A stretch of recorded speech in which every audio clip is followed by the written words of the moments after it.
എല്ലാവർക്കും നമസ്കാരം. നമ്മളിന്ന് പറയുന്നത് ആർട്ടിക്കിൾ 4 കുറിച്ചാണ്. പാർട്ട് 1 ഉള്ള അവസാനത്തെ ആർട്ടിക്കിളാണ് ആർട്ടിക്കിൾ 4 എന്ന് പറയുന്നത്. എന്താണ് ആർട്ടിക്കിൾ 4 എന്ന് വെച്ചാൽ ഷെഡ്യൂൾ 1 ഷെഡ്യൂൾ 4 വരുത്തുന്ന മാറ്റങ്ങളെക്കുറിച്ചാണ് ആർട്ടിക്കിൾ 4 പറയുന്നത്. ഷെഡ്യൂൾ 1 ഷെഡ്യൂൾ 4 വരുത്തുന്ന മാറ്റങ്ങൾ. ഇപ്പം നമുക്കറിയാം ആർട്ടിക്കിൾ 2 എന്താണെന്ന് നമുക്കറിയാം. ആർട്ടിക്കിൾ 2 എന്ന് പറയുന്നത് admission and establishment of new States ആണ്.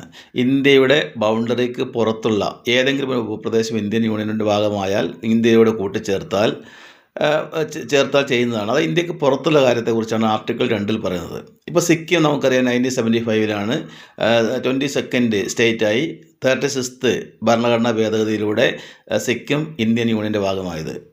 ആ ആർട്ടിക്കിൾ പ്രകാരമാണ് ആർട്ടിക്കിൾ 2 പ്രകാരമാണ് സിക്കിമിനെ ഇന്ത്യൻ യൂണിയനിലേക്ക് ചേർത്തതെന്ന് പറയാം. അതുപോലെ ആർട്ടിക്കിൾ 3 എന്ന് പറയുന്നത് formation of new States, changing the boundaries of the existing States, changing the areas of the existing States, changing the names of the existing States. നിലവിലുള്ള സംസ്ഥാനങ്ങൾ, ഇന്ത്യക്ക് അകത്തുള്ള സംസ്ഥാനങ്ങളെക്കുറിച്ച് പറയുന്നതാണ് ആർട്ടിക്കിൾ 3 എന്ന് പറയുന്നത്. ഇതുമായി ബന്ധപ്പെട്ട് ആർട്ടിക്കിൾ 3 ഉണ്ട്.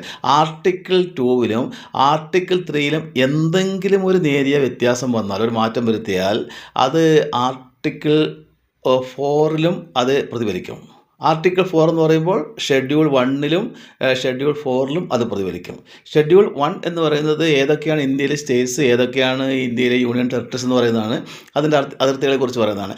എന്താണ് ഷെഡ്യൂൾ 4 എന്ന് ചോദിച്ചാൽ അത് പുതുതായി നിലവിൽ വന്ന അല്ലെങ്കിൽ ഏതെങ്കിലും സംസ്ഥാനങ്ങളിൽ നിന്നും എത്ര രാജ്യസഭാ സീറ്റുകൾ ഉണ്ട് എന്ന് പറയുന്നതാണ് ഷെഡ്യൂൾ 4 എന്ന് പറയുന്നത്.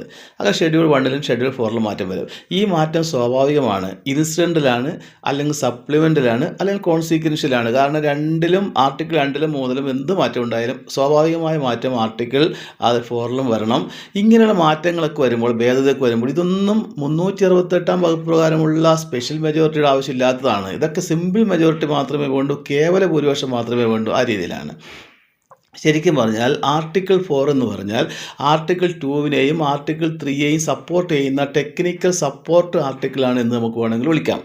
പക്ഷേ ഇതുമായി ബന്ധപ്പെട്ട് ഇങ്ങനെ പോരാ, ഭരണഘടനാ ഭേദഗതി വേണമെന്നൊക്കെ പറഞ്ഞ് കോൺസ്റ്റിറ്റ്യൂഷൻ വാലിഡിറ്റി ഒക്കെ ചോദ്യം ചെയ്തുകൊണ്ട് കേസുകൾ ഉണ്ടായിട്ടുണ്ട്. ബർവാരി കേസ് 1960 ഉണ്ടായത്.